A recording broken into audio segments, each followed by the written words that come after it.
اللہ اللہ کر کے وزیر خزانہ کا خزانہ ختم ہوا۔ ارے بھائی، یہ کسی حکومت کی یا اس کے وزیر خزانہ کی بات نہیں کر رہی میں، یہ بات ہو رہی ہے اس گھر کے وزیر خزانہ کی۔ حکومت کے وزیر تو بدلتے رہتے ہیں، مگر اس گھر کا وزیر خزانہ یعنی کہ عنایت خاتون نہ کبھی بدلیں گی اور نہ بدل رہی تھی۔ انہوں نے اس ملک یعنی اسید بھائی کے گھر پر اپنا قبضہ کر رکھا تھا۔ اس گھر کی ساری وزارتیں انہوں نے اپنے ہاتھ میں رکھی تھی، یعنی کیا پکنا ہے، کب پکنا ہے، کیا کرنا ہے اور کیا نہیں کرنا، سب کچھ ان کے انڈر میں تھا۔ چالاکو ماسی کہیں کی، میٹھا میٹھا بول کر میری بہن کو بیوقوف بنا رکھا تھا۔ صبح صبح اٹھا کر صاف ستھرا کر کے گڑیا بنا کر اپنی پسند کا ناشتہ کروا کر اسے کونے میں پھینک دیتی۔ اب ایسے بھی پھینک نہیں دیتی تھی، یہ تو بس میری اپنی کہاوت ہے۔ آپی کی حالت بالکل ایم کم جیسی تھی، جس کی نہ کوئی سنتا تھا نہ کسی چیز کی خاطر میں لاتا تھا، بس منہ پر بڑی خوشامد کی جاتی تھی۔ 2 دن سے آپی ان سے کہہ رہی تھی کہ کچھ چیزیں ختم ہو گئی ہیں، اور افی یعنی کہ میں بور ہو رہی ہوں تو میٹرو یا کسی دوسری شاپ کا چکر لگا لیتے ہیں، باقی سب تو ویسے بھی بند تھا۔ میں نے یہ سنا تو میری ہنسی نکل آئی تھی، مگر فوراً گھر کے حکمران یعنی کہ عنایت خاتون نے لاک ڈاؤن لگا دیا۔ کوئی ضرورت نہیں باہر جانے کی، کورونا لگا ہوا ہے، اپنی صحت کی تو فکر نہیں، کم از کم اپنے آنے والے بچے کی تو فکر کرو۔ انہوں نے حسب معمول بیڑی کے کش لگاتے ہوئے منہ سے دھواں اڑاتے کہا، جیسے ابھی یہ منہ سے خارج ہوتے دھوئیں نے تو آنے والے بچے کو 4 چاند لگا دینے ہیں۔ میں اپنے منہ میں بولی، زور سے کہنے کی ہمت تو مجھ میں بھی نہیں تھی، پھر 4 لوگوں کی گھریاں کون برداشت کرتا؟ جی ہاں، میری آپی سمیت۔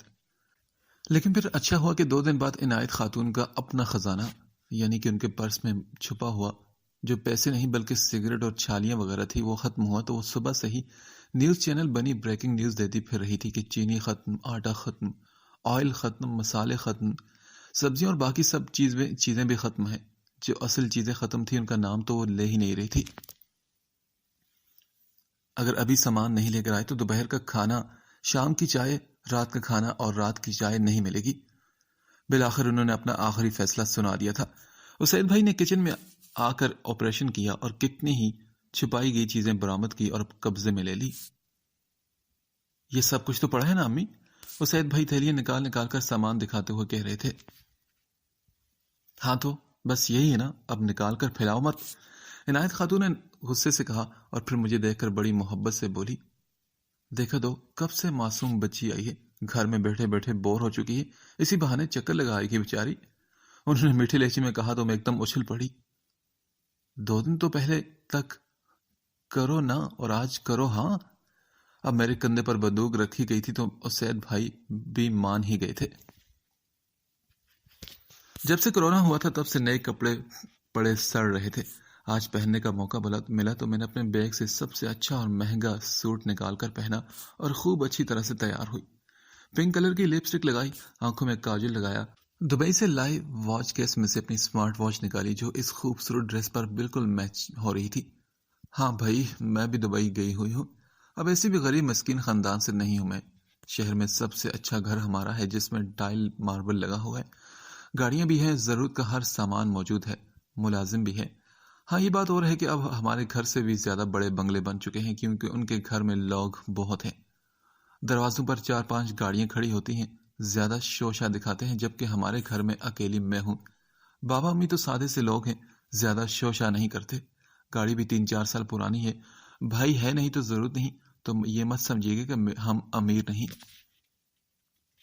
کہنے کا مقصد یہ ہے کہ کچھ لوگ امیر ہوتے نہیں مگر دکھاتے ہیں، ایسے ہی جیسے میری پھوپھی کا گھر۔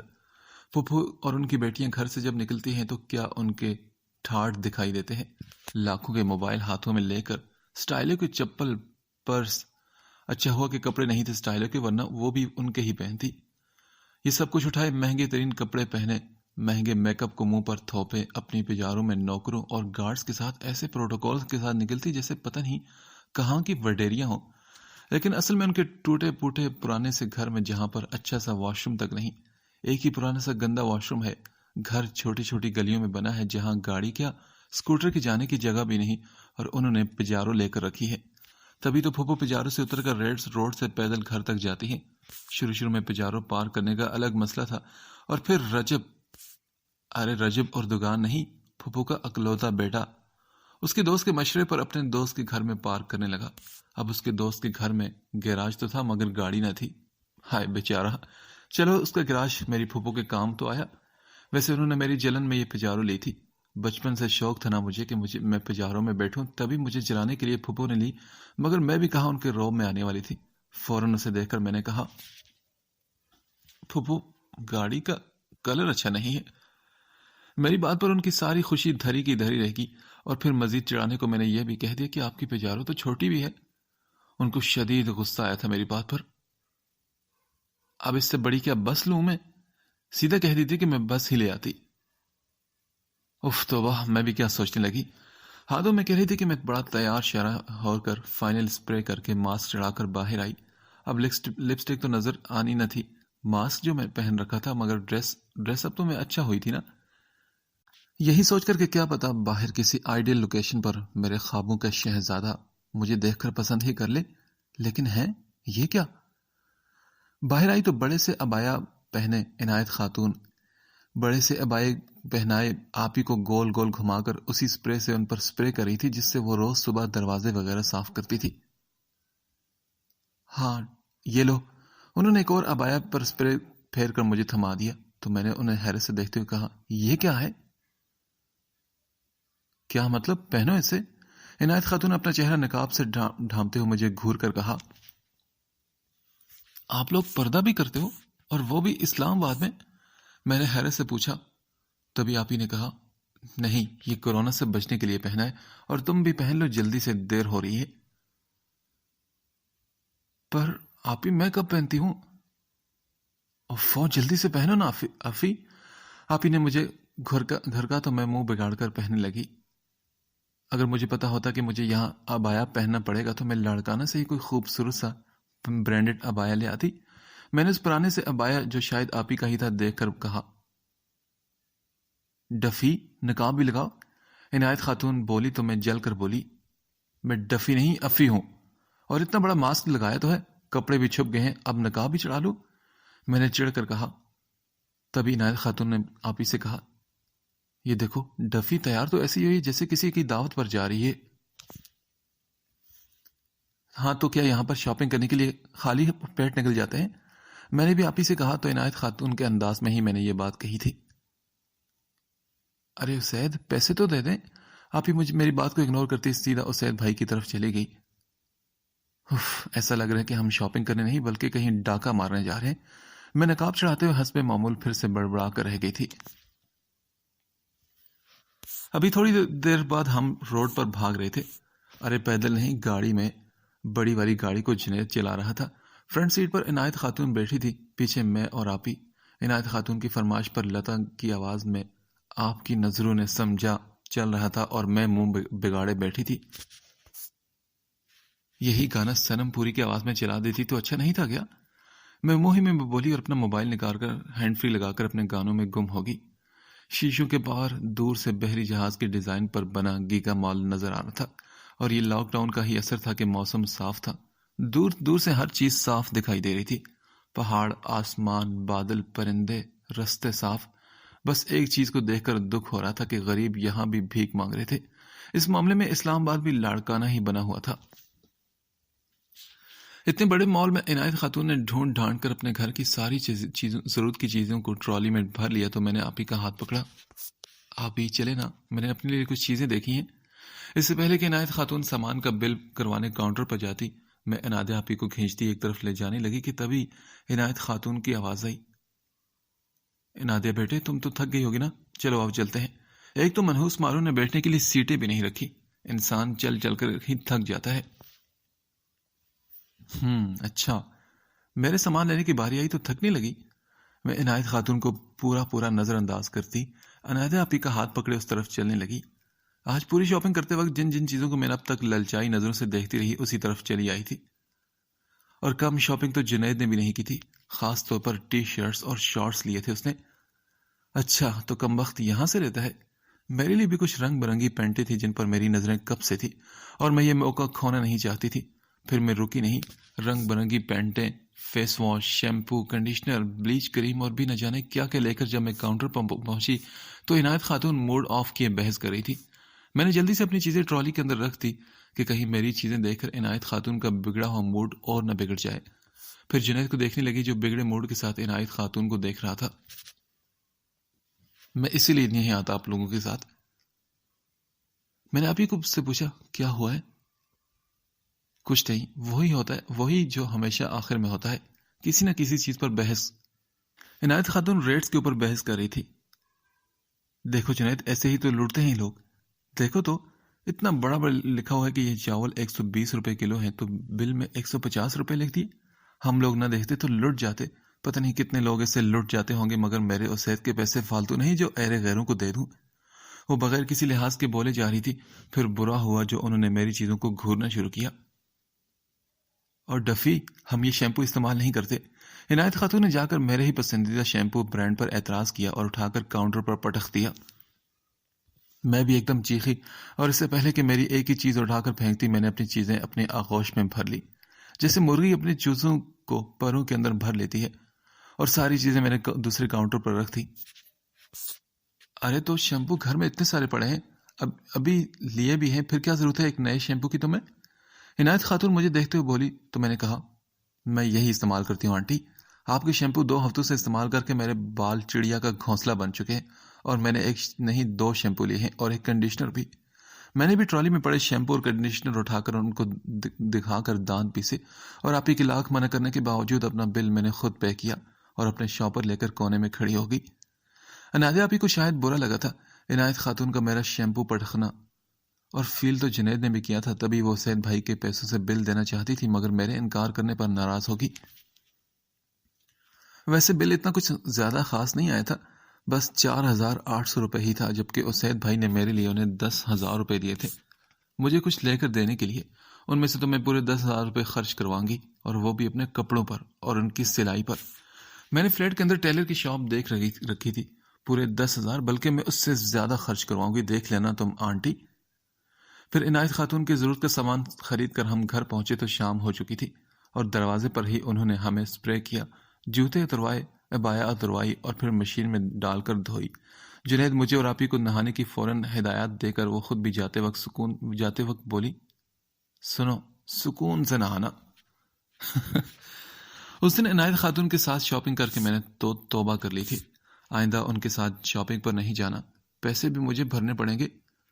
کچھ امیر لوگوں کے دل بڑے تنگ ہوتے ہیں، جیسے کہ عنایت خاتون. ہاں، جن کی 10 بھینسیں ہیں، جن کے دودھ کا حساب ہر مہینے ان کے پاس آتا ہے. ارے ہاں بھائی، وہ کسی کی محتاج نہیں، ماشاءاللہ شروع سے ہی کپڑوں اور پرس کی شوقین ہے. جس برانڈ میں جا کر انسان پرائسز دے کر بھاگ جاتے ہیں جیسا کہ میں، وہاں عنایت خاتون شاپنگ کرتی ہیں. جی ہاں، وہ بڑے برانڈ کے کپڑے پہنتی ہیں اور بڑے بڑے برانڈز کے پرس لیتی ہیں، رکھتے بھلے ان میں سگریٹ اور چھالیاں ہی کیوں نہ ہو. چپلیں بھی وہ برانڈڈ پہنتی ہیں، بالکل پھپھو والے برانڈ، سٹائلوں سے نہیں. اس برانڈ سے تو سب کو نفرت ہی ہو چکی ہے. ویسے دیکھا جائے تو عنایت خاتون بڑی خوبصورت عورت تھی. کمر سے نیچے جاتے سنہرے کالے سفید کلر کے گھنگریالے بال ان کی خوبصورتی کی نشانی تھے. وہ کلر نہیں مہندی لگاتی تھی، تبھی اسے سنہری بالوں والی عورت کہتے تھے. ان کا رنگ بھی بہت صاف تھا، بڑی بڑی آنکھیں، پتلے چھوٹے چھوٹے ہونٹ، کھڑی ہوئی ناک، چھوٹی پیشانی اور تھوڑی سی لمبی ٹھوڑی. لمبا قد، اور اس عمر میں بھی نہ موٹاپا، نہ پتلا پن، نہ شوگر، نہ دل کی بیماری، نہ بلڈ پریشر، نہ ہی جوڑوں کا درد، نہ ہی نظر کمزور. وہ بڑی صحت مند اور خوبصورت عورت تھی. ہاں، بس 2 خامیاں تھیں ان میں، کہ حد سے زیادہ صفائی پسند اور ضرورت سے زیادہ کنجوس تھی. اسید بھائی کے کریڈٹ کارڈز تو انہی کے پاس پائے جاتے تھے. اپنے پیسے پتہ نہیں کہاں خرچ کرتی تھی. سارا خرچہ تو اسید بھائی ہی کرتے تھے. گاؤں سے زمینوں کا حساب کتاب آتا تھا اور جنید اور اسید بھائی کے الگ الگ اکاؤنٹس میں جمع ہوتا تھا. اسید بھائی کے والد یعنی علی گوہر صاحب دونوں کو برابر کا حصہ دیتے تھے. ہمارے چچا کی طرح نہیں، جو ہمارے بابا کا آدھا حصہ کھا کر بیٹھ کے اور ڈکار بھی نہ لی. ہوئیوں کے دادا کے انتقال کے بعد چاچا ساری زمینیں سنبھالتے تھے. اس زمانے میں بابا یونیورسٹی میں پڑھ رہے تھے، اور جب ان کو ٹیچر کی نوکری ملی وہ شہر کے گھر میں شفٹ ہوئے، پھر شادی کی اور پھر ہم لوگ ہوئے. تو چاچا نے سارا حساب کتاب کر کے بابا کی سٹڈیز کا حساب، ان کی شادی کا خرچہ، ان کے شہر والے گھر کا خرچہ اور اپنی محنت کاٹ پھوٹ کے چھوٹا سا زمین کا حصہ پکڑا دیا، جس کو بابا نے صبر شکر کے ساتھ لے لیا تھا. اور وہ زمین بیچ کر بابا نے شہر میں دکانیں وغیرہ لے لی تھی. جن کا کرایہ ہر مہینے ہمیں ملتا رہتا، اور بابا کے صبر نے ہمارے حالات میں بہتری دلائی تھی اور ماشاءاللہ سے ہمیں عزت ملی۔ بابا کی ترقی ہوگی اور آج وہ بوائز کالج کے پرنسپل ہیں۔ آتے جاتے سبھی لوگ انہیں سلام کرتے ہیں۔ آدھے شہر کے لوگ تو ان کے شاگرد رہ چکے ہیں۔ ان کی دانائی اور عقل مندی کی وجہ سے لوگ ان سے مشورے مانگنے آتے ہیں۔ میرے بابا بہت ہی شفیق انسان اور بہت عزت کرنے والے شوہر اور بے حد محبت کرنے والے بابا ہیں۔ ہمارے حصے کھا کر ابھی چاچا نے ڈکار بھی نہ لی تھی کہ پھپھو اپنا حصہ لینے کے لیے میدان میں کود پڑی۔ پچھلی 7 پشتوں میں ایسا نہ ہوا تھا کہ کسی عورت نے اپنا حصہ مانگا ہو جائیداد میں، اور پھپھو نے اپنا حصہ لے کر دونوں بھائیوں کی نظروں میں عزت گنوا دی تھی۔ پہل تو چاچا نے حصہ دینے سے صاف انکار کر دیا، پھر بابا اور خاندان کے لوگوں کے سمجھانے پر انہیں حصہ دیا۔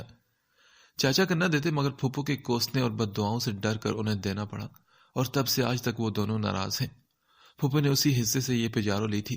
بابا سمجھا کر تھک گئے تھے کہ اپنا گھر بہتر کر لیں، ٹوٹے ہوئے صوفے چینج کروا لیں، فرش سیٹ کروا لیں، ٹوٹی چھتیں ٹھیک کروا لیں، 3-4 باتھ روم ہی بنوا لیں، یا اسے ایک واش روم کی چھت ہی ڈلوا دیں۔ واش روم کی چھت نہ ہونے کی وجہ سے دھوپ میں سڑتی رہتی تھی اور ساون میں نہاتے وقت پانی کی ضرورت ہی نہ پڑتی۔ قدرت ان کے اوپر پانی پھینکتی رہتی، اور ورنہ ان کے پاس تو واٹر سپلائی بھی نہیں تھا۔ اس شہر کا یہ اکلوتا واحد گھر تھا جس میں ٹینکی ہی نہیں لگی تھی، بس ایک نل کا ہینڈ پمپ لگا ہوا تھا جس کا پانی ایسا کھارا تھا کہ کسی کام کا نہ تھا۔ اس لیے نہانے اور پینے کے پانی کے لیے وہ رکشے والے سے پانی خریدتے تھے۔ ایسا نہیں کہ وہ غریب ہیں، کھاتے پیتے لوگ ہیں، مگر انہیں خود ہی ان چیزوں سے کوئی دلچسپی نہ تھی۔ چچا سے حصہ لے کر وہ اپنی عزت گنوا بیٹھی، مگر چاچا کے ساتھ بھی کچھ اچھا نہ ہوا۔ اپنے اکلوتے بیٹے کے پیچھے سب کچھ گنوا بیٹھے وہ۔ پہلے اسے اسلام آباد بھیجا، ڈھیروں پیسے برباد کیے، وہ پڑھ نہ پایا، اور پھر اسے بہاول پور بھیج دیا، وہ وہاں بھی نہ پڑھ سکا۔ پھر لے دے کے اسے سیدھا لندن بھیج دیا، جو پاکستان میں نہ پڑھا وہ لندن میں کیا پڑھتا۔ لندن والوں نے اسے پہلے مہینے میں یہ کہہ کر بھیج دیا کہ پہلے انگلش سیکھ کر آؤ۔ تب سے ہم سن رہے کہ وہ بیرسٹری پڑھ رہا ہے، ہر وقت تو اپنے گاؤں میں ہوتا ہے، کبھی ہم نے سنا نہیں کہ وہ کہیں پڑھنے گیا ہے۔ نہ لڑکارہ میں ایسی کوئی یونیورسٹی ہے جہاں بیرسٹری پڑھائی جاتی ہے۔ شاید چاچا نے گاؤں والے گھر میں یونیورسٹی کھول دی تھی اس کے لیے۔ ہمیں آج تک نہیں پتا چلا کہ اس نے کب میٹرک پاس کی، کب انٹر کیا۔ ہاں یہ ضرور سنا ہے کہ وہ بیرسٹری پڑھ رہا ہے، اور بیرسٹری کرنے کے لیے میٹرک اور انٹر کرنا ضروری نہیں، بقول میری چاچی کے۔ ہے نا یہ مزے کی بات کہ پاکستان کتنا ترقی کر گیا ہے۔ کاش کہ میں بھی بنا میٹرک اور انٹر پاس کیے میڈیکل میں چلی جاتی، بالکل ان کی بیٹی کی طرح۔ 5 سال تک گھر میں بیٹھی رہی، کالج کی کبھی شکل نہ دیکھی، اور اب سن رہے کہ وہ میڈیکل پڑھ رہی ہے، اور اب کتنے پیسے ضائع کرنے کے بعد لوگ بابا کا حق کھا کر اس سال چاچا بال بچے سمیت کراچی شفٹ ہو چکے ہیں۔ آپی کی شادی کے بعد امی بابا نے عمرے کا پلان بنایا اور مجھے لے جانے کے لیے تیار نہ تھے، مگر میں بھی تیار ہو گئی کیونکہ میں بالکل بھی پھپھو کے گھر رہنے کے لیے تیار نہیں تھی۔ توبہ توبہ، وہ بھی کوئی گھر ہے کیا؟ ہم نے تیاری پکڑی، اور جیسے ہی چچا کو پتا چلا وہ بھی بال بچوں سمیت ہمارے ساتھ جانے کو تیار ہو گئے۔ اب خالی عمرہ کرنے کی بات ہوتی تو شاید وہ نہ چلتے، مگر ہمیں دبئی میں رہنا تھا اور وہی جانے کے لالچ میں وہ ہمارے ساتھ نکلے۔ یہ طے پایا کہ وہ اپنا خرچہ خود کریں گے اور ہم اپنا خود۔ 23 دنوں کا ہمارا عمرہ تھا جو ہم نے بڑے عقیدت اور احترام کے ساتھ ادا کیا۔ خوب عبادتیں کی اور مقدس جگہوں کی زیارتیں کی۔ کتنی خوبصورت اور عزت والی زندگی دینے پر اللہ کا شکر ادا کیا، اور آنے والی زندگی کی خوشیوں کے لیے دعائیں کی۔ اور یہی وجہ ہے کہ 1 سال گزرنے والا ہے اور اللہ کی مہربانی سے بہت اچھی زندگی گزرے ہیں ہماری عبادتوں میں اور تیزی آ گئی ہے۔ قربانی، زکوٰۃ، روزے باقاعدگی سے ہونے لگے ہیں۔ یا اللہ تیرا شکر۔ ہاں تو میں بتا رہی تھی کہ عمرے کے بعد ہم لوگ دبئی گئے۔ چچا کے مشورے پر دبئی کے گھٹیا ترین ہوٹل میں ٹھہرے۔ ہم کہیں اور بھی جا سکتے تھے، مگر بابا نے اپنے بھائی کا خیال کرتے ہمیں بھی اسی ہوٹل میں ٹھہرایا۔ میں نے کافی شور مچایا، مگر بابا کا خیال کرتے میں چپ ہو گئی تھی۔ شروع سے یہ طے پایا تھا کہ دبئی میں ایک وقت کا کھانا ایک کھلائے گا اور دوسرے وقت میں دوسرا، مگر چچا نے کیا کیا اب آپ کو کیا بتاؤں، آپ سے کیا پردہ۔ جب ہمارے کھلانے کا وقت ہوتا تو چاچا یہ چیزیں منگوا کر کھاتے، ان کے 6 بچوں کی الگ فرمائشیں، پھر میٹھے جوسز، یعنی کہ ہمارا فل خرچہ۔ اور جب ان کی باری آتی تو اپنا گول مٹول پیٹ پکڑ کر بولتے، ارے بھائی میرا پیٹ تو بھرا ہوا ہے، کچھ ہیوی کھانے کو دل نہیں چاہ رہا، کچھ ہلکا پھلکا لے کر آتا ہوں۔ اور وہ ہلکا پھلکا 10 روپے والے چپس کہ 3 پیکٹ اور ساتھ میں جوس یا سافٹ ڈرنک نہیں بلکہ پانی کی چھوٹی بوتلیں پکڑا دیتے. ایسے ہی تو خواجہ آصف نے یعنی ہمارے وزیر نے اسمبلی میں موجود حکومت کے لیے کھڑے ہو کر تقریر کر ڈالی تھی کہ کوئی ایتھکس ہوتی ہے, کوئی شرم ہوتی ہے, کوئی حیا ہوتی ہے. شاید چچا جیسے لوگوں کے لیے خواجہ آصف نے کبھی نہ مٹنے والے یہ لازوال جملے کہے تھے جو تا قیامت تاریخ میں سنہری حروف سے لکھے جائیں گے. میرا دل بھی چاہا تھا کہ دبئی کی اس شاپ کو میں پاکستانی پارلیمنٹ بنا کر چاچا کو بھی یہی سنہرے حروف کہوں, مگر بابا کے خیال سے خاموش رہی اور دبئی میں اپنا دل جلاتی رہی. میں نے چاچا سے گفٹ مانگا تو 3 چھوٹی سستی سی نیل پالشز پکڑا دی اور ان کے بچوں نے بابا سے اسمارٹ واچز, جوتے, کپڑے, جیولری اور نہ جانے کیا کیا بٹورا. اس ٹور کے بعد میں نے تو قسم کھا لی تھی ان کے ساتھ کہیں بھی نہ جانے کی. اسی طرح عنایت خاتون کے ساتھ بھی کہیں جانے سے میں نے توبہ کر لی تھی. اس لیے میں گھر میں بیٹھی عنایت خاتون کی ٹی وی پر چلتے سندھی گانے سن سن کر اپنی طبیعت کو خراب کر رہی تھی کہ تبھی گرے شرٹ اور بلیک شارٹ پہنے جنید بھی جھولے پر آ کر بیٹھ گیا. جھولے کے پاس رکھی کرسی پر ٹانگ رکھے, میں گھٹنی پر کوہنی ٹکائے, ٹھوڑی کو ہتھیلی پر رکھے, ایک انگلی اپنے گال پر آہستہ آہستہ مارتے گانے میں گم انجوائے کر رہی تھی. جب سے آنکھ لڑی تم سے تب سے آنکھ لگی نہیں, جب سے تم نے دل میں دیکھا تب سے دل کی طبیعت ٹھیک نہیں. گانا اچھا تھا کہ تبھی میری نظر بھٹک کر جنید کی طرف گئی جو مجھے ہی دیکھ رہا تھا. کرتے ہو وار کھولے وار, ہم تو تم پر وارے او پیارے. بالو نے ایسا ڈسا مجھے کہ کسی کا ایسا ڈنک ہی نہیں. ایک لمحے کے لیے ہماری آنکھیں ملی اور میں نے سٹ پٹا کر ٹی وی کی طرف دیکھا اور پھر کھلے بالوں کو, کیونکہ میں ابھی تک نہا کر آئی تھی تبھی بال کھلے تھے, ان کو سمیٹ کر جوڑا بنانے لگی. یہ کمبخت مجھے دیکھ کیسے رہا ہے؟ میں نے ایک دم دل میں سوچا. ویسے اس کی آنکھیں کتنی خوبصورت ہیں نا. کیا تمہیں دل کا تارا کہ تارے بھی تک تک کے تھک گئے, سجن بے چین دل کو کسی بھی وقت چین نہیں. ایک تو ماحول, دوسرا گانے کا اثر, اور پھر گانے کی شاعری, اور پھر میوزک. اوپر سے جنید کے دیکھنے کے انداز نے میرے کانوں کو سرخ کر دیا تھا کہ نکھیوں سے وہ مجھے اب بھی دیکھ رہا تھا. ہاں بالکل وہ مجھے ہی دیکھ رہا تھا. میں کرنٹ کھا کر کھڑی ہوگی اور تیز تیز قدموں سے کمرے کی طرف بھاگی. اب میرے کانوں سے دھواں نکلنا شروع ہو چکا تھا. اس دن کے بعد سے میں جنید سے کتراتی پھرتی تھی. جب وہ لاؤنج میں بیٹھا ہوتا تو میں لاؤنج میں قدم بھی نہیں رکھتی تھی. نہ جانے کیوں اس دن بھی میں ٹہل ٹہل کر بور ہوگی تو دروازے سے جھانک کر باہر دیکھنے لگی. اپنی روٹین کے مطابق عنایت خاتون جھولے پر جھولتی, سگریٹ کے کش لگاتی, ٹی وی پر خبریں دیکھ رہی تھی. میں اپنا دوپٹہ سنبھالتی آہستہ آہستہ قدم اٹھاتی اپنی مخصوص چیئر پر آ کر بیٹھ گئی. دوپہر کا وقت تھا. آپ ہی اور اسید بھائی شاید سو رہے تھے, اور میں نے ایک بات نوٹس کی تھی کہ اسید بھائی جب بھی گھر ہوتے تھے تو آپ ہی کو اسید بھائی کے پیچھے لگائی رہتی تھی عنایت خاتون. عام ساسو کی طرح خود اپنے بیٹے کے پیچھے نہیں لگی رہتی تھی. How sweet. سارے کام بھلے خود کرتی, چائے خود بناتی تھی, کپڑے بھی خود دھوتی تھی, استری بھی خود ہی کرتی تھی, مگر اسید بھائی اور آپ ہی کے کپڑے خود ان کے کمرے میں نہیں رکھتی تھی, بلکہ آپ ہی کو بلا کر انہیں دیتی کہ کمرے میں رکھ دو. چائے بنا کر آپ ہی کو تھماتی تھی کہ اسید کو دے آؤ. صبح کا ناشتہ بنا کر بھی آپ ہی کو کھڑا کر دیتی تھی اور اسید بھائی کو سرو کرنے کے لیے آپ ہی کو ہی کہتی تھی. عام ساسو کی طرح کام کر کے وہ جتاتی بالکل نہیں تھی. اسید بھائی کا بہت سارا خیال رکھتی تھی عنایت خاتون. ان کے سامنے نہ کبھی ڈسٹنگ, نہ جھاڑو, نہ چادریں جھاڑتی تھی. یہ سارے کام وہ ان کی غیر موجودگی میں کرتی تھی کیونکہ اسید بھائی کو ڈسٹ الرجی تھی. وہ ان کے آنے سے پہلے ذرا سارا کام نمٹا کر صاف ستھری ہو کر آپ ہی کو بھی نہلا دھلا کر دونوں ساس بہو آرام سے بیٹھ جاتی تھی.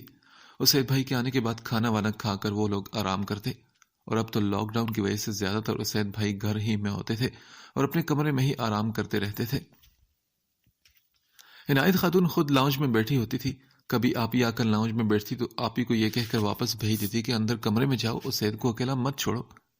ہاں جیسے کوئی بچے ہو نا جو پلنگ پر کھیلتے کھیلتے گر جائیں گے, اور اگر وہ واک کرنے کے لیے نیچے جاتے تو زبردستی آپ ہی کو بھی نیچے واک پر بھیج دیتی.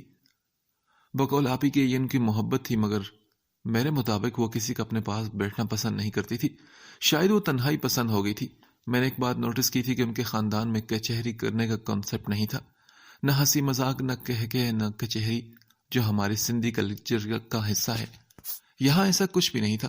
شاید یہ اسلام آبادی بن گئے تھے, مگر میں تو اب بھی وہی گاؤں والی تھی نا. مجھ سے تو چپ چاپ بیٹھا ہی نہیں جا رہا تھا. ٹی وی پر چلتی خبروں سے اکتا کر میں نے عنایت خاتون سے ویسے بات کرتے ہوئے پوچھا، آنٹی کیا آپ دوپہر کو سوتی نہیں ہیں؟ ڈفی تمہیں یہاں آئے کتنے دن ہو چکے ہیں؟ الٹا عنایت خاتون مجھ سے پوچھنے لگی تو میں نے کہا، ہیں کیا اب مجھ سے یہ لاڑکانہ واپس ایکسپورٹ تو نہیں کرنے والی؟ اتنی جلدی مجھ سے تنگ آ گئی کیا؟ ابھی تو مجھے مہینہ بھی نہیں ہوا۔ میں نے دل ہی دل میں سوچتے ہوئے ان سے پوچھا، کیوں؟ اس لیے کہ تمہیں آئے آج 28واں روز ہے۔ واہ کیا حساب ہے عنایت خاتون کا، انہوں نے تو ایک دن گن رکھا ہے میرا۔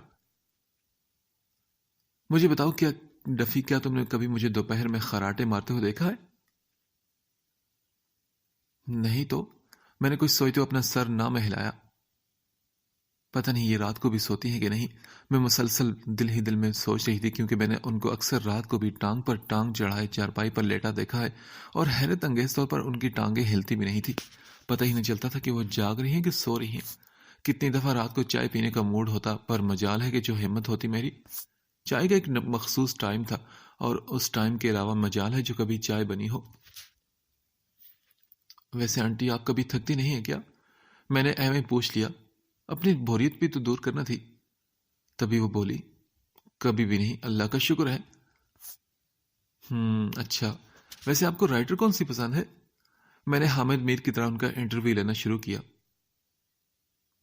مجھے کبھی کسی کی کہانی اچھی لگتی ہے تو کبھی کسی کی۔ انہوں نے سگریٹ کا کش لگاتے ہوئے بالکل پولیٹیکل جواب دیا تھا۔ اچھا، کیا آپ نے کبھی نمرہ احمد کو پڑھا ہے؟ میں نے تھوڑا سا کیورس ہو کر پوچھا۔ مجھے لگا تھا کہ ابھی وہ تعریفوں کے پل باندھے گی نمرہ احمد کے بارے میں کہتے ہوئے، پر انہوں نے کہا، نہیں بالکل نہیں۔ اچھا، پھر تو آپ نے عمیرہ احمد کو تو ضرور پڑھا ہوگا نا؟ نہیں تو۔ اور فرحت اشتیاق؟ ہاں، وہ کون ہے؟ میں 2 سالوں سے پڑھ رہی ہوں، مگر میری نظروں میں اس کی کوئی تحریر نہیں گزری۔ عنایت خاتون بڑی بے نیازی سے بولی تو میں نے کہا، آپ نے جنت کے پتے ناول پڑھا ہے کیا؟ نہیں۔ نمل؟ نہیں۔ تو پھر کون سا پڑھا ہے آپ نے؟ میں نے تنگ آ کر پوچھا۔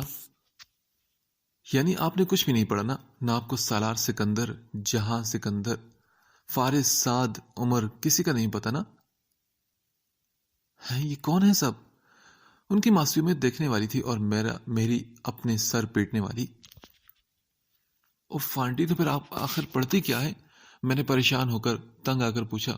تبھی وہ بولی، ڈفی میں تو چھوٹے چھوٹے افسانے پڑھتی ہوں نا، اب اتنے بڑے بڑے ناول کون پڑھے؟ 2-3 سال قسطیں چلتی ہیں، انسان بیچ میں ہی ٹپک جائے تو قبر میں پتہ ہی نہ چلا کہ اگلی قسط میں کیا ہوا ہے۔ اچھا کیا آپ نے بتا دیا۔ اب آپ پڑھیں، اور اگر آپ مر جائیں گی تو میں اگلی قسط سنانے آ جائے کروں گی۔ میں پھر منہ میں بڑبڑائی۔ تبھی وہ پوچھنے لگی، ڈفی کیا تم نے سلائی مشین پڑھی ہے؟ وہ ایک تو یہ ہمیشہ میرا نام افی کے بجائے ڈفی لیا کرتی تھی۔ میں نے کہا، نہیں پڑھی۔ اچھا، پھر بوند بوند تماشا؟ وہ کیا تھا؟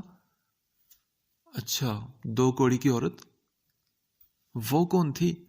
میں نے 1 کوڑی کی عورت میں نہیں پڑھی اور آپ 2 کوڑی کی بات کریے۔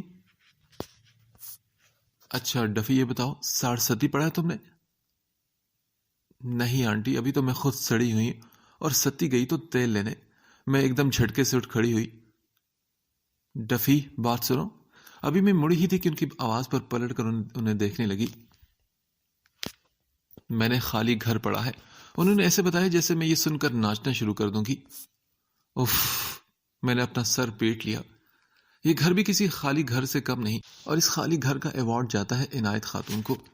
اس سے پہلے کہ میں خالی گھر کے اس خالی لاؤنج میں چکرا کر گر پڑتی، فوراً اپنے پیر پٹختی خالی کمرے میں گھس گئی تھی۔ آپ یہ سب کیا ہے یار؟ اگلے دن میں احسن خان بنی ہارپک کے ایڈ کی طرح آپ ہی کے کمرے میں گھسی تھی۔ انہوں نے بستر کی چادر درست کرتے ہوئے پوچھا، اب کیا ہوا؟ یار ابھی یہاں نہ تو کوئی بات کرنے والا ہے، نہ کوئی ہنسنے والا، نہ کوئی کچہری کرنے والا، نہ کوئی سننے والا، نہ کوئی بولنے والا، نہ کوئی گھمانے والا۔ یار یہ کیسا گھر ہے؟ میں دھم سے ان کے بستر پر بیٹھتے ہوئے پوچھ بیٹھی تھی۔ کیوں، امی ہے نا؟ آپ ہی نے مجھے ہاتھ سے پکڑ کر اٹھا کر کرسی پر ٹکا دیا۔ میں نے یہ بات نوٹس کی تھی کہ ہر جگہ ایک سیٹ سے ہٹ کر ایک علیحدہ سی کرسی رکھی ہوتی تھی جو فرنیچر سے کسی طور پر میچ نہیں ہوتی تھی، شاید الگ ہوتی تھی، یا شاید وہ جلدی میں صرف میرے لیے لی گئی تھی۔ اور جس طرح بھی آپی نے مجھے بستر سے اٹھا کر کرسی پر پٹخا، میرا شک یقین میں بدل گیا تھا، کیونکہ یہ 4 کرسیوں کا سیٹ تھا جو گھر کے 3 کمروں اور ایک لاؤنج میں رکھی گئی تھی کہ میں خدا نہ خواستہ کسی کمرے میں چلی جاؤں تو ان پر بیٹھ تشریف رکھ سکوں۔ میں ہوں نا، آپی نے شاہ رخ خان کی طرح کہا۔ ہاں، آپ تو بڑی ہے نا، آپ کو سید بھائی سے فرصت ملے تب۔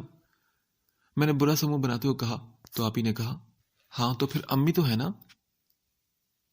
ہاں بالکل، یہ انہیں کی باتوں کا ریئیکشن ہے جو میں اتنی بیزاری سے آپ سے پوچھ رہی ہوں کہ آخر میں کروں کیا۔ ایک دم میں غصے سے پھٹ پڑی۔ اپنی مرضی سے میں کچھ کر نہیں سکتی، نہ صوفے پر بیٹھ سکتی ہوں، نہ جھولے، نہ چارپائی پر، اپنی پسند کا چینل تک نہیں دیکھ سکتی۔ گھر میں نوڈلز بنا کر کھاتی تھی، چپس بنا کر کھاتی تھی، موڈ پر چائے وقت بوقت بنا کر پیتی تھی، پر یہاں پر تو ہر چیز پر پابندی ہے۔ ایسا لگ رہا ہے کہ میں اسلام آباد نہیں بلکہ کسی ایسے علاقے میں آ چکی ہوں جہاں پر فوج کا قبضہ ہے، جہاں ہر طرف ظلم ہی ظلم ہو رہا ہے۔ بس میرے رونے کی دیر تھی کہ آپ ایک دم پریشانی سے بولی، ارے کیا ہو گیا چندا، کسی نے کچھ کہا ہے کیا؟ آپ یہی تو رونا ہے نا کہ کوئی کچھ کہتا ہی نہیں، کسی کے پاس بات کرنے کے لیے الفاظ ہی نہیں۔ افی، امی کی کسی بات کو دل پر مت لیا کرو، وہ جیسی بھی ہیں دل کی بہت اچھی ہے۔ کئی سال سے ان کا روٹین ایسی ہی چلی آ رہی ہے اور میں نے بھی کبھی بدلنے کی کوشش نہیں کی، کیونکہ شادی کی رات وہ میرے کمرے میں آئی تھی اور بڑی محبت سے مجھے سمجھا رہی تھی کہ اسید، یہ گھر، اسید کی ہر چیز تمہاری ہے اور تمہاری رہے گی۔ میں آج ہوں تو کل نہیں، پھر تمہیں ہی سب سنبھالنے ہوں گے۔ بس میری کچھ خواہشیں ہیں، تم چاہے احترام کرو یا نہ کرو۔ آپ ہی دھیرے دھیرے میرے بالوں میں انگلیاں چلاتے ہوئے مجھے بتا رہی تھی۔ تبھی میں نے پوچھا، پھر کیا تھی وہ خواہشیں؟ وہ اسید کی بیوی کی اور اسید کے بچوں کی خدمت کرنا چاہتی ہیں۔ آپ ہی نے مجھے بتایا تو میں نے کہا، خدمت نہیں آپ ہی، قبضہ کرنا چاہتی تھیں وہ۔ میری بات پر آپ ہی نے میرے سر پر ایک چپیڑ مارتے ہوئے کہا، ویسے بھی تمہاری آپ ہی سکون سے بیٹھی ہے نا، نہ کام کا جھنجٹ، نہ کھانا، نہ برتن، نہ صفائیاں، نہ کپڑے، سکون ہی سکون۔ اور دیکھو وہ کتنی ایکٹیو ہیں، سارا کام کرتی ہیں، سارا گھر سنبھالا ہے۔ تم سوچو تو صحیح اس بارے میں۔ آپ ہی کے کہنے پر میں آرام سے سوچنے کے لیے بیٹھ گئی۔ اگر یہ سب کام میں کروں، اور میں خیالوں میں آپ ہی کو کام کرتے دیکھ رہی تھی، میلی کچیلی، پسینے میں گم، بکھرے بال، کبھی برتن دھوتی، کبھی پوچھا لگاتی، بالکل انڈین فلم کی کسی مامی چاچی کے ظلم سہتی ہیروئن کی طرح۔ تم سوچو نافی۔ اور پھر میں فرصت سے سوچنے لگی، اسید کو بھی سنبھالوں، اور میں خیالوں میں آپ ہی کو اسید بھائی کو سنبھالتے ہوئے دیکھ رہی تھی۔ کبھی ان کا ناک پوچھ رہی ہیں، کبھی ان کا پسینہ، کبھی جوتے پالش کر کے دے رہی ہیں جو اب جنید کر کے دیتا تھا، کبھی ناشتہ بنا رہی ہیں، کبھی چینی کی جگہ نمک ڈال دیتی ہیں، اور پھر اسید بھائی وہی کپ اٹھا کر آپ ہی کے منہ پر پھینکتے ہیں، پھر آپ ہی صاف کر کے نئی چائے بنا کر آتی ہیں، اور اسید بھائی غصے میں آفس چلے جاتے ہیں۔ پھر سارے دن کا کام کر کے رات کو دیر سے جب آپ ہی تھکی ٹوٹی کمرے میں آتی تو اسید بھائی ان کی ہولی کی وجہ سے آپ ہی کو دھکے دے کر کمرے سے نکال رہے ہیں، اور جھولے جھولتے عنایت خاتون آپ ہی کی حالت دیکھ کر ہنس رہی ہیں، پھر آپ ہی فرش پر ہی سوئی ہوئی نظر آتی ہیں۔ او نو آپ ہی، ایسا نہیں ہونا چاہیے۔ ایک دم میں چیخی تو آپ ہی نے پوچھا، کیا ہو تمہیں؟ آپ ہی کی آواز پر میں منہ اٹھا کر انہیں دیکھنے لگی۔ جو وہ خواب میں نظر آ رہی تھی اس سے بالکل ڈیفرنٹ تھی۔ ڈائی کی ہوئے سٹائل میں کٹے بال، اچھی طرح سے تیار، نکھرا سا چہرہ، خوبصورت ڈریس، ہاتھوں میں سونے کی 2 چوڑیاں جو اسید بھائی نے منہ دکھائی پر دی تھی، وہ یہ سب پہنے ہوئے کھڑی تھی اور کتنی خوبصورت لگ رہی تھی۔ سوچو میری کیا حالت ہوتی، تم سوچو۔ آپ ہی نے پھر مجھے کہا تو میں پھر سوچنے بیٹھ گئی۔ ماسی سوہنی جیسی، پتلی سوکھی، گوشت تو تھا نہیں، ہڈیاں بھی نہ ہونے کے برابر، ایک خال تھی جو ہوا میں اڑتی نظر آتی تھی تو پتہ چلتا کہ انسان ہے کوئی۔ میں جو خوابوں میں ماسی سوہنی کے پاس رانی پور پہنچی ہوئی تھی اور ان کی لٹکتی خال میں جھولا ڈالنے کی سوچ رہی تھی کہ آپ ہی کی آواز پر واپس اسلام آباد آ گئی۔ تم کیا چاہتی ہو کہ میں اسی ماسی کی طرح بن جاؤں؟ اب آپ ہی مجھے گھورتے ہوئے پوچھ رہی تھی۔ ساس بہو سیریل میں جب بہو کو پتہ چلتا ہے کہ اس کا پتی پرمیشور کا دیہانت یعنی انتقال ہو گیا ہے اور بہو جس طرح نہیں کرتی ہے اسی انداز میں چلا کر میں نے کہا نہیں. میں پوری فلم ایکٹریس شبنم بنی جذباتی انداز میں بولی آپ ہی دے دیں سب کچھ دے دیں عنایت خاتون کو آنٹی کو آپ بس ایسی ہی رہنا. میں ایک دم ان کے ہاتھ پکڑ کر بولی. تبھی انہوں نے کہا ہاں تو دیکھو نا جو ہے وہی بہتر ہے چلو تم اب ریسٹ کرو جا کر کچھ دیر میں کھانا بھی لگنے والا ہے چلو شاباش. میں اٹھ کر باہر آئی. جب عنایت خاتون جھولا جھولتے نظر آئی ان کو دیکھ کر میں سوچنے لگی کہ ویسے اتنی بری بھی نہیں ہے یہ عنایت خاتون. اور وہ مجھے دیکھ کر گھورتے ہوئے بولی ڈفی تم کیا کر رہی ہو اسید کے کمرے میں اور اسید کہاں ہے؟ میں نے ناسمجھی سے عنایت خاتون کو دیکھا. کچھ سمجھ آئے تو میں چلائی کیا اسید بھائی اندر تھے؟ میں نے اندر جھانکا تو واقعی وہ واش روم سے نکل رہے تھے اور مجھے دیکھ کر مسکرائے. یعنی وہ ہماری ساری باتیں سن چکے ہیں اور میں سر پر پیر رکھ کر وہاں سے بھاگ اٹھی تھی. ماسی سوہنی ہائے بیچاری ہمارے نانا کی سالی تھی. 2 بار شادی ہوئی ان کی اور دونوں بار شوہر چھوڑ کر بھاگ گئے. بھاگنا کہا تھا بیچاروں کو مر گئے اولاد بھی نہیں ہوئی اور پھر وہ اپنی بہن کے گھر یعنی کہ ہماری نانی کے گھر مستقل رہائش پذیر ہوئی اور بیچاری پر سارے گھر کی ذمہ داری آ گئی. میری امی اور ماموں کو انہوں نے ہی پالا تھا. ہماری نانی تو بس گھومنے پھرنے کی شوقین تھی اور ایسے ہی گھومتے گھومتے وہ اس دنیا سے ہی گزر گئی. لوگوں نے نانا کو بہت کہا کہ وہ ماسی سوہنی سے شادی کر لیں مگر انہیں جلدی مرنے کا شوق نہ تھا. تبھی نانا نے ان سے شادی کرنے سے بالکل انکار کر دیا. ماسی سوہنی کے شوہر جو جلدی مر جاتے تھے نا اس لیے. مگر اللہ نانا کو جنت نصیب کرے. کچھ عرصے بعد وہ وفات پا گئے تھے. اس سے اچھا تھا کہ وہ شادی ہی کر لیتے. امی کی شادی کے بعد جب ماموں کی ٹرانسفر کراچی میں ہوئی تو وہ ماسی کو ساتھ لے گئے اور اس طرح وہ انہی کے ساتھ رہتی تھی. سارا کام کرتی ان کے بچے سنبھالتی تھی اور کام کر کر کے بیچاری سوکھا کانٹا سا ہو گئی تھی. جب آپی نے بھولی بسری ماسی سوہنی کی یاد دلائی تو میں نے سوچا آپ کو بھی اس سے تعارف کروا دوں. ٹی وی پر خبریں دیکھتے سندھی گانے سنتے اپنے کمرے سے گیلری میں اور گیلری سے اپنے کمرے تک کے سفر کرتے کتنے ہی دن میرے اور گزر گئے تھے. ہفتے میں رمضان شریف کی آمد تھی. لڑکانے میں بابا امی ہم سب بڑے اہتمام کے ساتھ روزے رکھتے اور افطار کا اہتمام کرتے. خوب عبادتیں کرتے تھے مگر اس بار عنایت خاتون کے آسرے پر پتہ نہیں ہمارا رمضان کیسا گزرنے والا تھا کیونکہ وہ نہ تو کسی کو کچھ بکانے دیتی. ہاں سچی آپ ہی نے پچھلی بار بتایا تھا کہ وہ افطار میں صرف کھانا کھاتے ہیں یا زیادہ سے زیادہ فروٹ. یہ اندرون سندھ کے شہروں میں بھی رواج تھا کہ افطار میں بس کھانا ہی بنتا تھا. لو جی میرے لیے تو یہ مصیبت بن گئی تھی. اب میں کہاں اتنے چٹوری جو چھولے دہی بڑے پکوڑوں اور ان کے علاوہ کچھ نہ کھاتی تھی اور کہاں عنایت خاتون سوائے کھانا بنانے کے کچھ بھی نہ بناتی تھی. مگر شکر ہے کہ جنید نے لڑ جھگڑ کر عنایت خاتون سے جی بالکل ہماری عنایت خاتون سے ایسا فیصلہ کروا دیا جو میں تو 100% مانتی ہوں کہ انہوں نے اپنے ہوش و حواس میں نہیں دیا ہوگا. دوپہر کی بات ہے کہ جنید نے سارا گھر سر پر اٹھا رکھا تھا. امی اس بار سموسے پکوڑے بنے گے تو تبھی رمضان ادھر مناؤں گا ورنہ میں جا رہا ہوں گاؤں. میں کمرے سے نکل کر اپنی مخصوص کرسی پر بیٹھ کر دونوں کی لڑائی ہوتے دیکھنے لگی. کوئی ضرورت نہیں اپنے باپ اور اس کی لاڈلی کے پاس جانے کی. عنایت خاتون نے جنید سے کہا اور میرا منہ کھلے کا کھلا رہ گیا. کون لاڈلی؟ میں بولی مگر مجھے سب اگنور کر کے پھر سے بحث کرنا شروع ہو چکے تھے. تو پھر آپ اجازت دے رہی ہیں نا کہ افطار میں سب کی پسند کا خیال رکھا جائے گا؟ جنید نے کنفرمیشن مانگی مگر عنایت خاتون بے نیازی سے بولی میں نے ایسا کب کہا کہ میں سب کی فرمائشوں پر چیزیں بناؤں گی؟ ہاں کسی کو اپنی مرضی سے جو کچھ بنانا ہے بنائے مگر مجھے میرا کچن بالکل صاف چاہیے اور کوئی برتنوں کو گلوز کے بغیر نہیں چھوئے گا. عنایت خاتون یہ کہہ کر چلی گئی تو میرے حیران کن نظروں سے جنید کو دیکھا. ویسے ایسا سڑیل بھی تو نہیں جیسا میں سوچ رہی تھی. سنو کیا تمہیں کوکنگ آتی ہے؟ میں نے اپنی بوریت مٹاتے اس سے پوچھا. ہاں اتنی آتی ہے کہ اپنے لیے پکوڑے وغیرہ تل لوں گا.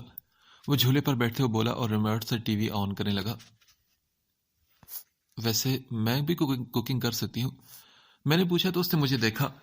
اف کیسی آنکھیں ہیں اس کی. میں نے ٹی وی کی طرف نظریں پھیر لی تھی. ہاں تو کر لینا مگر جو بھی پکانا میرے لیے بھی تھوڑا سا بنا لینا. یہ کہہ کر وہ ٹی وی کے چینل ہٹانے لگا. پھر میں بھی اٹھ کر اپنے کمرے میں چلی آئی تھی. شام کو سید بھائی اور عنایت خاتون مجھ سے چھپ کر رمضان کا سودا سیلف لینے چلے گئے تھے. میں منہ بگاڑے چائے بنانے لگی. پانی کے ابلنے میں کچھ وقت تھا تو میں باہر کی کھڑکی کی طرف چلی آئی. جنید دور سے کسی پر موبائل پر باتیں کرتا نظر آ رہا تھا. آپ لوگ سوچتے ہوں گے نا کہ میں جنید کو اتنا اگنور کیوں کرتی ہوں، یہ تو مجھے خود بھی نہیں پتا. مجھے وہ سڑیل لگتا ہے، بلکہ ہے سڑیل ہے وہ انسان، پر وہ اچھا بھی ہے. جب میں ادھر آئی تھی تو مجھے نہیں پتا تھا کہ جنید بھی سال سے یہیں رہ رہا ہے. وہ یہاں یونیورسٹی میں پڑھ رہا ہے، اور ان دونوں یونیورسٹی بند ہے تو سارا دن یا تو وہ واک کرتا ہے یا پھر کسی دوست کو ملنے چلا جاتا ہے. آخری بار گانا سننے میں جو میں نے اسے احتیاط برت رہی تھی وہ پھر اچانک ختم ہو گئی.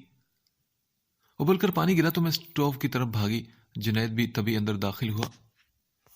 افی، میرے لیے بھی چائے کا ایک کپ بنا دینا، وہ کہتا وہ اپنے کمرے میں چلا گیا. افی، میرے لیے بھی چائے کا کپ بنا دینا. میں نے شکل بگاڑ کر اس کی نقل کی. مجھے نوکر سمجھ رکھا ہے کیا؟ میں نے چائے تیار کی اور 2 کپس میں ڈال دی. انہی کپوں میں جس میں ایک جنید کا نام لکھا تھا اور دوسرا ڈفی. جی، یہ چھٹے دن کا انکشاف ہے کہ عنایت خاتون مجھے ڈفی کہتی تھی اور یہ نام ان کے لاڈلے جنید نے لکھا تھا. میں اپنا مگ اٹھاتی بیلکونی میں چلی آئی. میں اس وقت کی چائے یہیں اسی 1 سیٹر جھولے پر بیٹھ کر پیتی تھی. جنید بھی چائے لے کر اسی بیلکونی میں آ گیا تھا.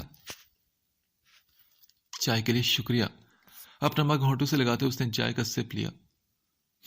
نائس ٹی، وہ سامنے دیکھ کر بولا، مگر میں سمجھ گئی کہ وہ میری چائے کی تعریف کر رہا تھا. ہائے، یہ امیر لوگ تعریف میں بھی کنجوسی کتنی کرتے ہیں. میں باہر دیکھتی رہی. فلیٹ کے چاروں طرف باؤنڈری سی تھی. فلیٹ کے پیچھے کچی آبادی تھی جہاں گھروں کی چھتوں پر کبوتروں کے پنجرے تھے اور بچے وہاں پتنگے اڑا رہے تھے. اور چھتوں کی حالت دیکھ کر بالکل لاڑکانہ یاد آ گیا تھا مجھے. وہاں بھی ایسے ہی پنجرے ہوتے تھے اور سارا دن بچے پتنگے اڑایا کرتے تھے.